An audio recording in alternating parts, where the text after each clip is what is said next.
మరోసారి పోరాటం బాట పట్టడం జరిగింది. తమ సమస్యలను పరిష్కరించాలని డిమాండ్ చేస్తూ వారు కార్యాచరణ రూపొందించుకోవడం జరిగింది. ప్రజాక్షేత్రంలోనే తమ పోరాటానికి వెళ్తామని చెప్పారు. ప్రధానంగా గౌడన్నల నేత ఏదైతే నాయకుడు మనతో పాటు ఉన్నారు వెంకన్న గౌడ్, వారితో మాట్లాడించే ప్రయత్నం చేద్దాం అని చెప్పండి. ప్రధానంగా మీ సమస్యలు ఏంటంటే కార్యాచరణ ఎలా రూపొందించుకున్నారు? నమస్కారం, నా పేరు ఐలి వెంకన్న గౌడు. నేను రాష్ట్ర అధ్యక్షులు గౌడ కలుగిత ఉద్యాల సంఘం, రాష్ట్ర కన్వీనరు గౌడ సంఘాల సమన్వయ కమిటీ. మేము ప్రధానంగా ఏంటంటే ప్రభుత్వము మన 14 తారీఖు రోజు 93 అనే జీవోని విడుదల చేయడం జరిగింది. ఆ జీవోలో మళ్ళా బీఆర్ఎస్ ప్రభుత్వం విడుదల చేసినటువంటి ఆ వైన్సుల్లో గౌడ్స్కు 15% రిజర్వేషన్ యథావిధిగా జీవో తీసుకొచ్చారు. కానీ కాంగ్రెస్ పార్టీ ఎన్నికల మేనిఫెస్టోలో మాకు కొన్ని వాగ్దానాలు ఇవ్వడం జరిగింది. అందులో ప్రధానంగా 25% కలుగిత సొసైటీలకి ఈ తెలంగాణలో వైన్ షాపులు, బార్లు ఇస్తామని చెప్పేసి ప్రభుత్వం అక్కడ కాంగ్రెస్ పార్టీ హామీ ఇవ్వడం జరిగింది. కానీ మొన్న 14 తారీఖు ఇచ్చినటువంటి జీవోలో మాత్రం ఈ అంశం లేదు. అదే 15% మక్కి పాత జీవోనే దింపడం జరిగింది యాజ్ ఇట్ ఈస్గా. ఇది కాదు, ప్రభుత్వం ఎన్నికలకు ముందు ఇచ్చిన వాగ్దానం ఏదైతుందో దాన్ని నెరవేర్చాలని చెప్పేసి మేము ఈరోజు హైదరాబాద్లో సోమాజిగూడలో ప్రెస్ క్లబ్లో ప్రెస్ మీట్ పెట్టుకోవడం జరిగింది. మొత్తం గౌడ సంఘాలన్నీ కూడా ఈ సమావేశానికి రావడం జరిగింది. అందులో మాజీ మంత్రి శ్రీనివాస్ గౌడ్ గారు, పల్లె రవికుమార్ గారు, బాలగొండ బాలరాజు గౌడ్ గారు, అన్ని సంఘాల నాయకత్వం కూడా ఈ కార్యక్రమానికి వచ్చింది. అందులో మేము అనేది ఎన్నికలకు ముందు సర్దార్ సర్వేపాపన్న పేరుతోటి జనగామకి పేరు పెడతామని చెప్పేసి ఒకటి చెప్పడం జరిగింది.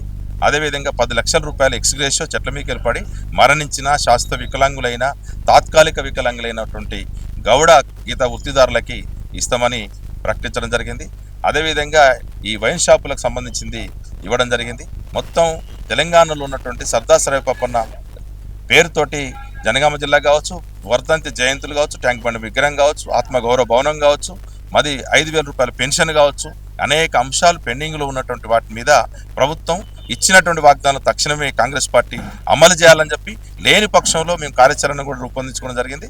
రేపు ఎల్లుండి సోమవారం రోజు ట్యాంక్ బండు అంబేద్కర్ విగ్రహం దగ్గర మన అంబేద్కర్ గారికి వినతి పత్రం ప్లస్ నిరసన కార్యక్రమం అక్కడ ఏర్పాటు చేసుకున్నాం.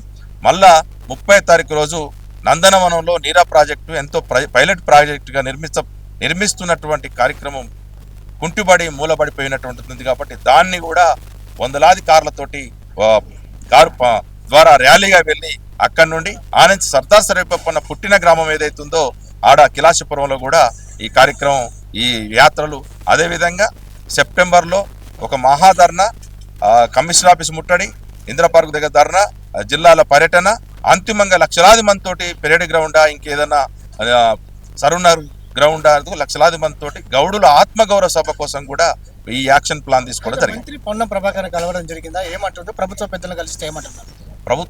కలిసాం, మా మంత్రులే వాళ్ళు మాకు సానుకూలంగా ఉన్నారు. కానీ ఇప్పుడున్నటువంటి ప్రభుత్వం మరి ఎందుకు యంత్రాంగం వాళ్ళు మిస్గైడ్ చేస్తున్నారా ఎందుకో కానీ పాత పద్ధతుల్లోనే వ్యవహరిస్తూ ఉన్నారు. మళ్ళీ 2004 రాజశేఖర ప్రభుత్వం మా పట్ల ఏ వైఖరి అయితే ఉందో మళ్ళీ రేవంత్ సర్కార్ కూడా అదే వైఖరిని ఉంచుకుంటూ మమ్మల్ని అనేక ఇబ్బందులు పాలు చేస్తూ ఉద్యమాలకు సంబంధించినటువంటి ఉద్యమాలని మళ్ళీ రూపకల్పన చేసుకునే విధంగా అన్ని గౌడ సంఘాలు మళ్ళా యాక్షన్లోకి వెళ్ళే విధంగా ఇప్పుడున్నటువంటి ప్రభుత్వం ఉంది. కాబట్టే మేము ఆ పద్ధతుల్లో ఉన్నాం. ప్రభుత్వం తక్షణమే తన నిర్ణయాలను మార్చుకోవాలి. మాకు ఇచ్చినటువంటి హామీల్ని నెరవేర్చేంత వరకు కూడా ఉద్యమం ఆగదని చెప్పేసి విజ్ఞప్తి చేస్తాం. నా పేరు భవానీ గౌడ్ అండి. నేను ఇక్కడ కల్లుగీత కార్మికులకి చేస్తున్న అన్యాయంకి, ప్రభుత్వం చేస్తున్న అన్యాయంకి సపోర్టివ్గా నేను ఇక్కడికి వచ్చాను. ఇక్కడ మాకు గత ప్రభుత్వం ఏదైతే మా కల్లుగీత కార్మికులకి, వైన్స్ వాళ్ళకి ఏదైతే ఇచ్చారో అది ఈ ప్రభుత్వం కూడా ఉన్నట్టుగా ఇచ్చినా చాలు. కానీ ఉన్న వస్తువులు, ఉన్న వసతులు అన్నీ తీసేసుకొని లాగేసుకొని ఇక్కడ మా కల్లుగీత కార్మికులను అందరినీ ఇబ్బంది పెట్టి, మా గౌడ సోదరులందరినీ ఇబ్బంది పెట్టుకుంటూ మీ ప్రభుత్వం ఏం సాధించాలనుకుంటుందో నాకు తెలియదు. కానీ మాకు ఇచ్చేసి మా గౌడ సోదరులందరికీ న్యాయం చేయాలి అనేసి మేము పోరాడాలనుకుంటున్నాము. ఇచ్చితే చాలా మంచిది, ఇవ్వకపోతే మేమేంటో మా గౌడ్స్ సత్తా ఏంటో మేము చూపిస్తామండి. ప్రభుత్వం కనుక స్పందించకపోతే తమ పోరాటం ఉధృతం చేస్తామని కూడా వారు ప్రకటన చేయడం జరిగింది. విడుదల ప్రభాకర్తో వంశకృష్ణ, సమయం టీవీ, హైదరాబాద్.